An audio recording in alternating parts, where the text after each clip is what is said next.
गं गणपते नमः। नमस्कार दोस्तों, भक्ति ही शक्ति में आप सभी का स्वागत है। राजस्थान के सीकर जिले में श्री खाटू श्याम जी का बहुत ही प्रसिद्ध मंदिर है। इनके भक्तों की गिनती हजारों करोड़ों लाखों में है।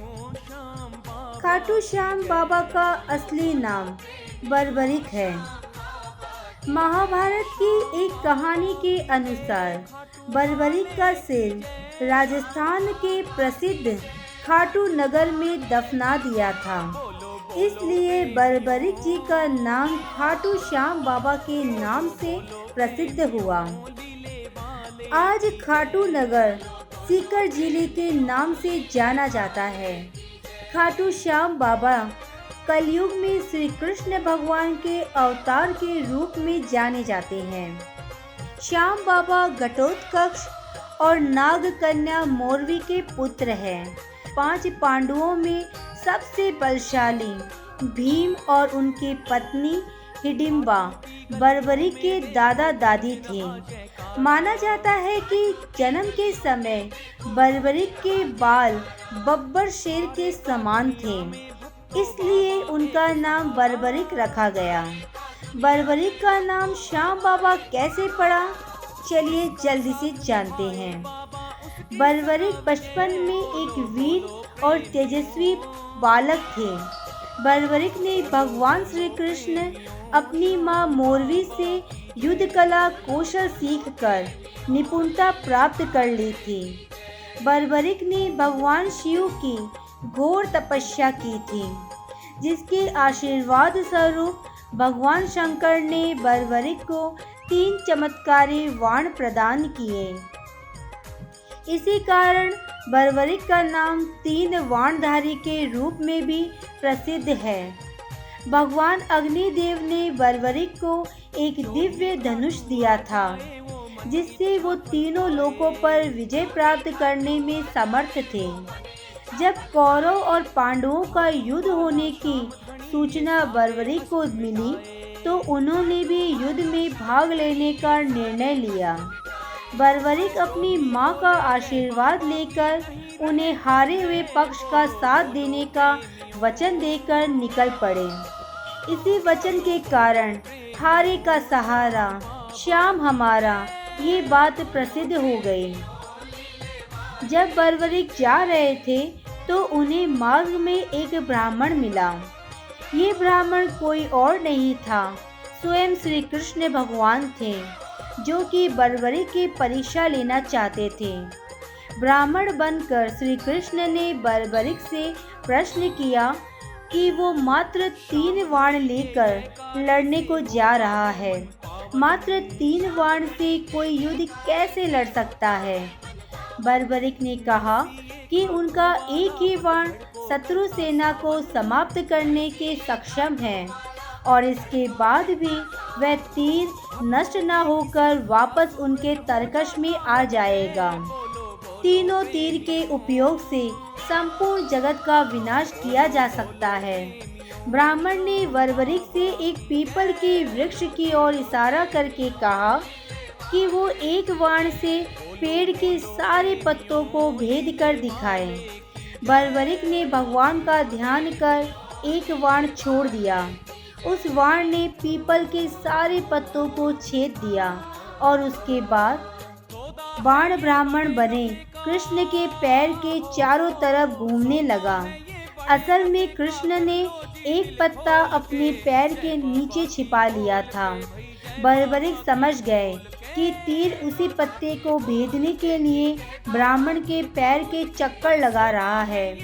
बर्बरिक बोले, हे ब्राह्मण, अपना पैर हटा लो, नहीं तो ये आपके पैर को भेद देगा।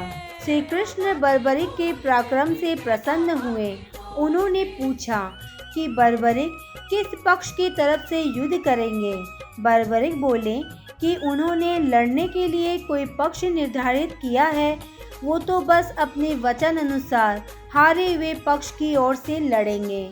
श्री कृष्ण ने ये सुनकर श्री कृष्ण ये सुनकर विचार मग्न हो गए, क्योंकि बर्बरिक के इस वचन के बारे में कौरव जानते थे। कौरव ने योजना बनाई थी कि युद्ध के पहले दिन वो कम सेना के साथ युद्ध करेंगे। इससे कौरव युद्ध में हारने लगेंगे, जिसके कारण बर्बरिक कौरव की तरफ से लड़ने आ जाएंगे। अगर बर्बरिक कौरव की तरफ से लड़ेंगे तो उनके चमत्कारी बाण पांडवों का नाश कर देंगे। कौरव की योजना विफल करने के लिए ब्राह्मण बने भगवान श्री कृष्ण ने बर्बरिक से एक दान देने का वचन मांगा। बर्बरिक ने दान देने का वचन दे दिया। अब ब्राह्मण ने बर्बरिक से कहा कि उसे दान में बर्बरिक का सिर चाहिए। इस अनोखे दान की मांग सुनकर बर्बरिक आश्चर्यचकित हुए और समझ गए कि ये ब्राह्मण कोई सामान्य व्यक्ति नहीं है। बर्बरिक ने प्रार्थना की कि वो दिए गए वचन अनुसार अपने शीश का दान अवश्य करेंगे, लेकिन पहले ब्राह्मण देव अपने वास्तविक रूप में प्रकट हो। भगवान श्री कृष्ण अपने असली रूप में प्रकट हुए। बर्बरिक बोले कि हे देव, मैं अपना शीश देने के लिए वचनबद्ध हूँ, लेकिन मैं ये युद्ध अपनी आंखों से देखने की इच्छा रखता हूँ। श्री कृष्ण बर्बरिक की वचनबद्धता से प्रसन्न होकर उसकी इच्छा पूरी करने का आशीर्वाद दिया। बर्बरिक ने अपना शीश काटकर श्री कृष्ण को दे दिया। श्री कृष्ण ने बर्बरिक के सिर को 14 देवियों के द्वारा अमृत से सींचकर युद्ध भूमि के पास एक पहाड़ी पर स्थित कर दिया, जहां से बर्बरिक युद्ध का दृश्य देख सके। इसके पश्चात कृष्ण ने बर्बरिक के धड़ का शास्त्रों युक्त विधि से अंतिम संस्कार कर दिया। महाभारत का महान युद्ध समाप्त हुआ और पांडव विजयी हुए। विजय के बाद पांडवों में यह बहस होने लगी कि इस विजय का श्रेय किस योद्धा को जाता है। श्री कृष्ण ने कहा कि बर्बरिक इस युद्ध के साक्षी रहे हैं। इस प्रश्न का उत्तर उन्हीं से जानना चाहिए। तब परमवीर बर्बरिक ने कहा कि इस युद्ध की विजय का श्रेय एकमात्र श्री कृष्ण को जाता है, क्योंकि ये सब कुछ श्री कृष्ण के उत्कृष्ट युद्ध नीति के कारण ही संभव हुआ। विजय के पीछे सब कुछ श्री कृष्ण की ही माया थी। बर्बरिक के इस सत्य वचन से देवताओं ने बर्बरिक पर पुष्पों की वर्षा की और उनके गुणगान गाने लगे।